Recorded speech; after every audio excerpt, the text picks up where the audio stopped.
بہت شکر گزار ہیں کہ حضرت والا نے اپنا قیمتی وقت دیا اور قیمتی نصیحتوں سے ہمیں محظوظ کیا. بہت بہت شکریہ حضرت کا. ہم اپنے تمام اساتذہ کرام کے ہی شکر گزار ہیں. یہاں دارالعلوم وقف کے موقر اساتذہ اعزام موجود ہیں. یہاں حضرت مفتی محمد نوشاد نوری صاحب دارالعلوم وقف کے استاذ ہیں. اسی طرح مفتی امانت اللہ صاحب، حضرت مولانا سجاد صاحب، اور اسی طرح حضرت مفتی اسد صاحب. اللہ تعالیٰ ان حضرات اکابر اساتذہ اعزام کی عمر میں برکت عطا فرمائے. میں مولوی ندیم صلی اللہ علیہ وسلم سے درخواست کرتا ہوں وہ اپنی تقریر پیش کریں. الحمد لله وكفى وسلام على عباده الذين اصطفى أما بعد. أعوذ بالله من الشيطان الرجيم. بسم الله الرحمن الرحيم. وما أرسلناك إلا مبشرا ونذيرا. صدق الله العظيم. جس دور پہ نازا تھی دنیا اب ہم وہ زمانہ بھول گئے. جس دور پہ نازا تھی دنیا اب ہم وہ زمانہ بھول گئے. اوروں کو جگانا یاد رہا خود ہوش میں آنا بھول گئے. منہ دیکھ لیا آئینے میں پر داغ نہ دیکھا سینے میں. منہ دیکھ لیا آئینے میں پر داغ نہ دیکھا سینے میں. دل ایسا لگایا جینے میں مرنے کو مسلمان بھول گیا. اذان تو اب بھی ہوتی ہے مسجد کی فضا میں اے مسلم. اذان تو اب بھی ہوتی ہے مسجد کی فضا میں اے مسلم. جس ضرب سے دل ہل جاتے تھے وہ ضرب لگانے بھول گئے.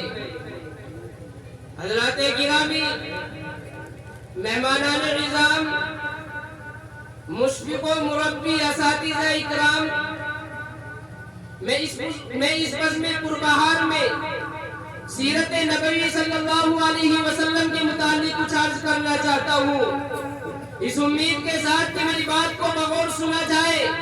جب اسلام فاران کی چوٹی سے پھیلنا شروع ہوا اور آپ علیہ السلام اپنی روشنی سے دنیا والوں کو منور کرنے لگے تو باطل پرستوں میں کھلبلی مچ گئی اور ساری قوت و طاقت دل و دماغ نور اسلام کے بجھانے میں صرف کرنے لگے.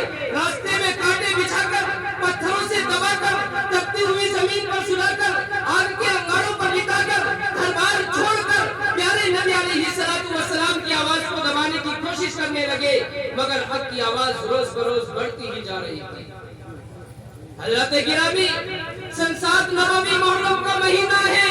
مکے کے تمام لیڈروں نے مل کر ایک میٹنگ کی. ابو جہل نے پوری قوم کو للکارا کہ اب ایوب عربو جس کو ہم بچے کا کھیل سمجھ رہے تھے آج وہ ہمارے دین اور عزت و آبرو کے لیے طوفان بن چکا ہے. جس دین کا جلسہ محمد کر رہے تھے ان کے ماننے والوں کی تعداد روز بروز بڑھتی جا رہی ہے. ہمیں جھٹلایا اور ٹھکرایا جا رہا ہے. اس لیے اے عرب کے بہادروں اب پوری طاقت سے آگے بڑھو، ورنہ وہ دن دور نہیں کہ مکے سے ذلیل و خوار ہو کر نکلنا پڑے. ابو جہل کی تقریر نے پوری قوم کو برباد دیا تھا. طرح طرح کی تدبیریں پیش کی گئی. بڑی دیر کے بعد یہ ہولناک تدبیر پاس ہوئی کہ محمد اور ان کے ماننے والوں سے بالکل بائیکاٹ کر دیا جائے. ان سے خرید و فروخت، سلام و کلام، لین دین بالکل بند کر دیا جائے. چنانچہ ایک عہد نامہ لکھ کر خانہ کعبہ کی دیوار پر لٹکا دیا گیا. یہ پوری قوم کا فیصلہ تھا. اس کے خلاف کرنے کا کسی کو اختیار نہ تھا، کسی کی مجال نہ تھی، کسی کی جرأت اور ہمت نہ تھی. اس کے خلاف آواز اٹھائی جائے، اس کے خلاف قدم بڑھایا جائے. مسلمانوں کو شیب ابی طالب میں بند کر دیا گیا. راستے پر پہرے دار بٹھا دیے گئے جس میں بچے، بوڑھے، جوان، عورتیں سب تھی. کھانے کے سامان دھیرے دھیرے ختم ہو گئے اور صرف ایک دن کے لیے پابندی ایام حج میں ہٹا لی گئی. مسلمان گھاٹی سے باہر آ گئے. اللہ کے گرامی، قربان جان مسلمانوں پر جن کی زبان پر کوئی شکایت نہیں تھی، مسلمانوں کی خستہ حالت دیکھ کر کفار کیا لگا رہے تھے اور کہہ رہے تھے اے مسلمانوں تم اپنے آبا و اجداد کے دین کو چھوڑ کر ہلاک و برباد ہو رہے ہو. تم اپنی محمد کا ساتھ چھوڑ دو، ہم تم پر سے یہ ساری پابندیاں ہٹا لیں گے. مگر مسلمانوں نے جواب دیا اے کفار سن لو، ہم حق پا چکے ہیں.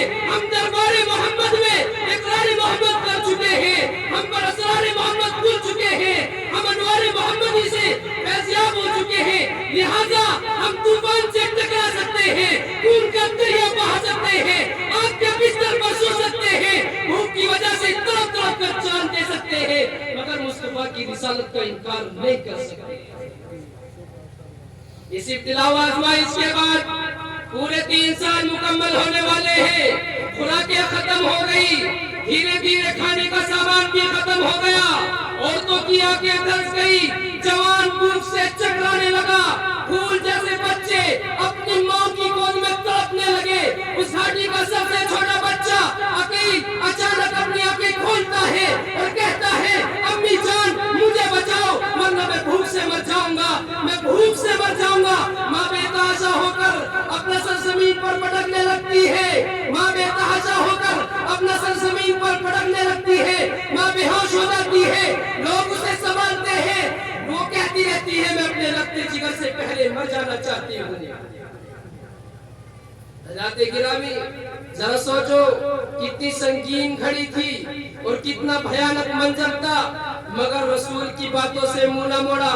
آج ہم بھی تو اپنے رسول کی غلامی کا دعویٰ کرتے ہیں، اگر ہم نماز پڑھتے ہیں، روزہ رکھتے ہیں، زکوٰۃ دیتے ہیں، حج ادا کرتے ہیں، قرآن کے مطابق زندگی گزارتے ہیں، تب تو واقعی ہمارا دعویٰ سچا اور پکا ہے، ورنہ ہمارا دعویٰ باطل اور بیکار ہے۔